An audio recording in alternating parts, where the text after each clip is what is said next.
मेरे चैनल पर एक बार फिर से आपका स्वागत है। आज हम बात करने वाले हैं 90 के दशक के सबसे मशहूर बच्चों के एनिमे में से एक डिजिमॉन एडवेंचर 2 के बारे में। डिजिमॉन एडवेंचर 2 डिजिमॉन फ्रेंचाइजी की दूसरी सीरीज थी।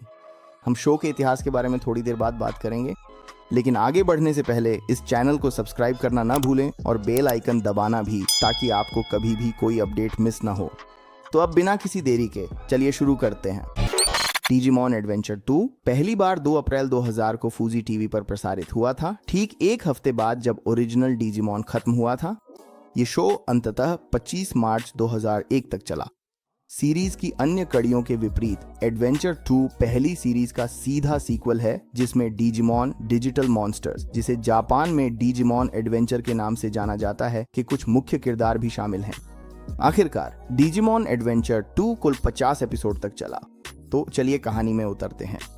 डिजिमॉन एडवेंचर की घटनाओं के 4 साल बाद डिजिटल वर्ल्ड पर डिजिमॉन एम्परर ने आक्रमण कर दिया, जो डार्क रिंग्स के जरिए डिजिमॉन को गुलाम बना रहा था, जिससे वह उन्हें नियंत्रित कर सकता था, और साथ ही कंट्रोल स्पायर्स बना रहा था जो डिजिवोल्यूशन को निष्क्रिय कर देते थे।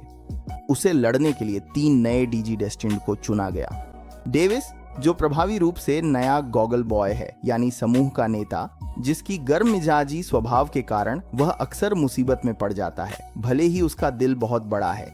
योलेई, समूह की सबसे बड़ी, अधिक जिद्दी और आवेगी सदस्य, और कोडी, जो सबसे छोटा है लेकिन अक्सर समूह का सबसे बुद्धिमान भी साबित होता है। ये तीनों साथ ही मूल डिजिमॉन के टीके और कारी, जो अब थोड़े बड़े हो गए हैं, D3 नामक एक नए प्रकार के डिजिवाइस के मालिक बनते हैं, जो उन्हें किसी भी कंप्यूटर के माध्यम से डिजिटल वर्ल्ड में जाने के लिए एक गेट खोलने की अनुमति देता है। उन्हें डी टर्मिनल भी दिए जाते हैं, जिनमें क्रेस्ट थीम वाले डीजेक्स होते हैं, जो उनके डिजिमॉन साथियों को कंट्रोल स्पायर्स की उपस्थिति का मुकाबला करने के लिए आर्मर डिजिवोल्यूशन से गुजरने की अनुमति देते हैं। नए डिजिमॉन साथियों में डेविस और वीमॉन शामिल हैं, जो एक छोटा नीला डायनासोर है। योलेई और हॉकमॉन, जैसा नाम वैसा रूप, वह एक बाज है, और कोडी और आर्माडिलोमॉन फिर से एक आर्माडिलो है, जबकि टीके और कारी क्रमशः पाटोमॉन और गाटोमॉन के साथ जारी रखते हैं। जैसे जैसे कहानी आगे बढ़ती है, डिजी डेस्टिनेट डिजिटल वर्ल्ड को मुक्त कराने की अपनी खोज में कई चुनौतियों और बाधाओं का सामना करते हैं। इस सफर के दौरान वे कई खलनायक डिजिमॉन से टकराते हैं, जिनकी अपनी अपनी अनूठी क्षमताएं और रणनीतियां होती हैं। अपनी दृढ़ता, टीम वर्क और अपने डिजिमॉन साथियों के साथ बनाए गए संबंधों के जरिए डिजी डेस्टिनेट इन विरोधियों को एक एक करके हरा देते हैं। आखिरकार यह पता चलता है कि डिजिमॉन सम्राट असल में एक इंसान लड़का है, जिसके खिलाफ डेविस पहले खेल भी चुका है। फुटबॉल में केन इजिजोजी नामक एक व्यक्ति। केन के साथी वर्मोन की मदद से, जो चाहता है कि केन फिर से अपने दयालु स्वभाव में लौट आए, डेजी डेस्टिन्ड केन को हरा देते हैं। जब डेजी डेस्टिन्ड डिजिटल वर्ल्ड का पुनर्निर्माण कर रहे होते हैं, डेविस, योलेई और कोडी सामान्य डिजिवोल्यूशन को अनलॉक करते हैं। इसी समय केन अपने बुरे कर्मों के लिए पश्चाताप करता है और डेजी डेस्टिन्ड में शामिल हो जाता है, जब वे 2 नए बुरे डिजिमॉन अरुकेनिमोन और मम्मीमोन से लड़ते हैं। अरुकेनिमोन के पास एक अनोखी शक्ति है, जिससे वह कंट्रोल स्पायर्स को अपनी शक्ति के अधीन बेहद मजबूत कृत्रिम डिजिमॉन में बदल सकती है। इस नए खतरे से लड़ने के लिए टीम DNA डिजिवोल्यूशन के बारे में जानती है, जिससे उनके डिजिमॉन जोड़ों में एक दूसरे के साथ मिलकर और भी अधिक शक्तिशाली बन सकते हैं। इसके बाद अरुकेनिमोन ब्लैक वॉरग्रेमोन को बनाती है, जो मेरा निजी पसंदीदा है। ये बंदा तो वाकई जबरदस्त था, और वह डेस्टिनी स्टोन्स को नष्ट करना शुरू कर देता है, इस उम्मीद में कि वह पौराणिक अजुलोंगमोन से लड़ सके, जो हर पत्थर के नष्ट होने पर प्रकट होता है। ब्लैक वॉरग्रेमोन के भाग जाने के बाद अजुलोंगमोन डिजी डेस्टिन्ड को अरुकेनिमोन और मम्मीमोन के पीछे छिपे एक आसन्न खतरे के बारे में चेतावनी देता है। थोड़े ही समय बाद मानव दुनिया में हर जगह कंट्रोल स्पायर्स दिखाई देने लगते हैं, जो अपने साथ डिजिमॉन भी लाते हैं। जब डिजी डेस्टिन्ड इंटरनेशनल डिजी डेस्टिन्ड की मदद से इंपीरियल ड्रामोन के साथ उन कंट्रोल स्पायर्स को नष्ट करने निकलते हैं, अरुकेनिमोन और मम्मीमोन कई बच्चों का अपहरण करना शुरू कर देते हैं, और असली मास्टरमाइंड यूकियो ओइकावा खुद को प्रकट करता है।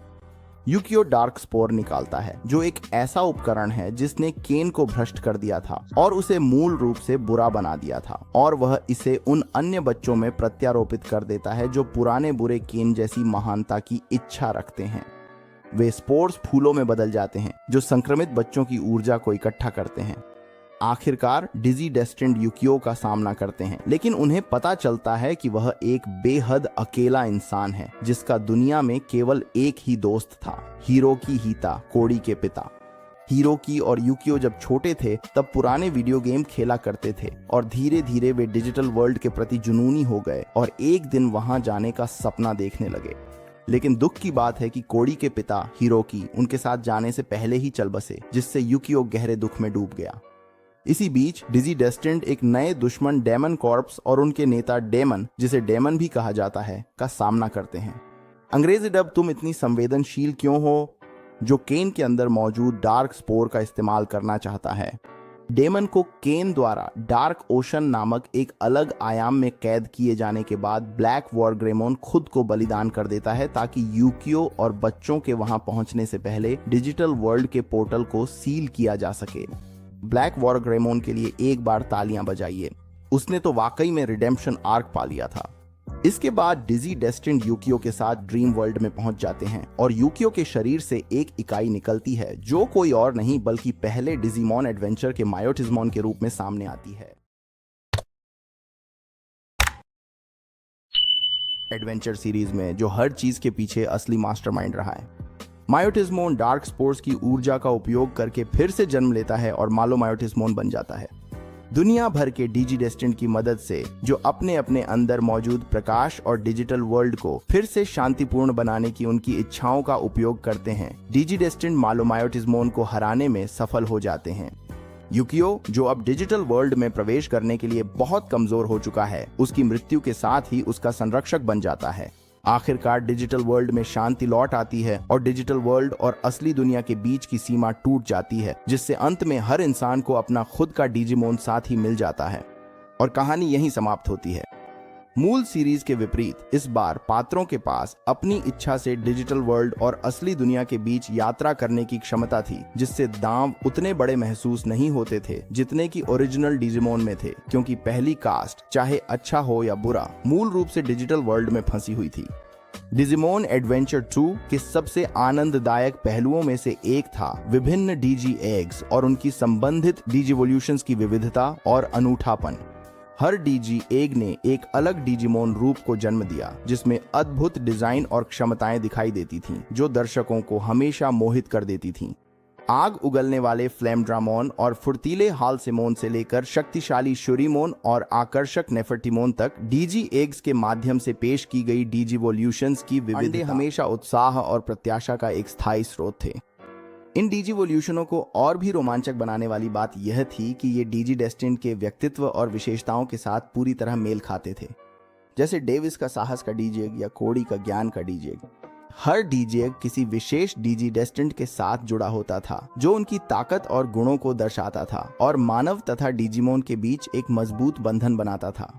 यह जुड़ाव की अतिरिक्त परत इसे और भी संतोषजनक बना देती थी जब उनके डिजिमोन साथी इन शानदार डिजिवोल्यूशनों को प्राप्त करते थे, क्योंकि यह न केवल पूरी सीरीज में उनके विकास को दर्शाता था बल्कि दोस्ती और समझ की शक्ति को भी दिखाता था। व्यक्तिगत रूप से मेरा पसंदीदा डीजे चमत्कारों का डीजे था, जिसने विमोन को इस जबरदस्त किरदार मैग्नामोन में बदलने की अनुमति दी। उस किरदार की डिजाइन बस बेमिसाल थी। मैं सचमुच घर पर अपने स्केचबुक में उस किरदार को घंटों तक बनाता रहता था। वह डिजिमोन मूवी में भी नजर आता है, जो लगभग 23 साल पहले आई थी। हे भगवान, समय कब निकल गया पता ही नहीं चला। ये मूवी डीजेक्स के बारे में और भी विस्तार से बताती है और पहले डीजी डेस्टिन्ड की कास्ट को इस सीरीज की नई कास्ट से जोड़ती है, लेकिन ये अपने आप में टाइमलाइन का एक पूरा झंझट है, क्योंकि अमेरिकी वर्जन असल में 3 अलग अलग जापानी डिजिमोन शॉर्ट फिल्मों को जोड़कर बनाया गया है और यह वीडियो उसी के बारे में नहीं है। माफ कीजिए। अगर ये वीडियो अच्छा चलता है तो शायद मैं उस पर भी एक वीडियो बनाऊंगा। अगर आप लोग वो देखना चाहते हैं तो कमेंट्स में जरूर बताएं। खैर, कुल मिलाकर ये शायद पसंदीदा डिजिमोन सीरीज है डिजिमोन फ्रंटियर के बाद। और मुझे अपने दादाजी का भी शुक्रिया अदा करना है, जिन्होंने मेरे लिए पुराने समय में टॉयज आर यूज से ढेर सारे डीजीए खिलौने खरीदे थे। उनके डिजाइन कमाल के थे। इस शो को आखिरकार डिजिमॉन एडवेंचर ट्राई के रूप में एक अगला भाग मिला, लेकिन इसमें नई टीम हार जाती है और सीरीज का फोकस फिर से ओरिजिनल सीरीज के पुराने डिजिमॉन ट्रेनर्स पर आ जाता है। डिजिमॉन एडवेंचर 02 अंततः अधिकांश प्रशंसकों के लिए सबसे बेहतरीन डिजिमॉन सीजनों में से एक रहेगा, सिर्फ इसलिए क्योंकि यह सीरीज की दूसरी कड़ी थी और इसने उस नॉस्टैल्जिया का फायदा उठाया जो हम सभी को इस सीरीज को याद करते हुए महसूस होता है। ये वही चीज है जो डिजिमॉन फ्रेंचाइजी की बाद की कड़ियां नहीं कर पाई, क्योंकि ज्यादातर प्रशंसक धीरे धीरे शो से बाहर हो गए। किसी भी तरह से ये निश्चित रूप से 90 के दशक के बच्चों की नॉस्टैल्जिया का एक हिस्सा है, जिसे अगर आपने अब तक नहीं देखा है तो जरूर देखना चाहिए। ना भूलें कि लाइक करें, सब्सक्राइब करें और बेल आइकन दबाएं ताकि आप कभी भी कोई नया वीडियो मिस ना करें। और अगली बार तक अलविदा।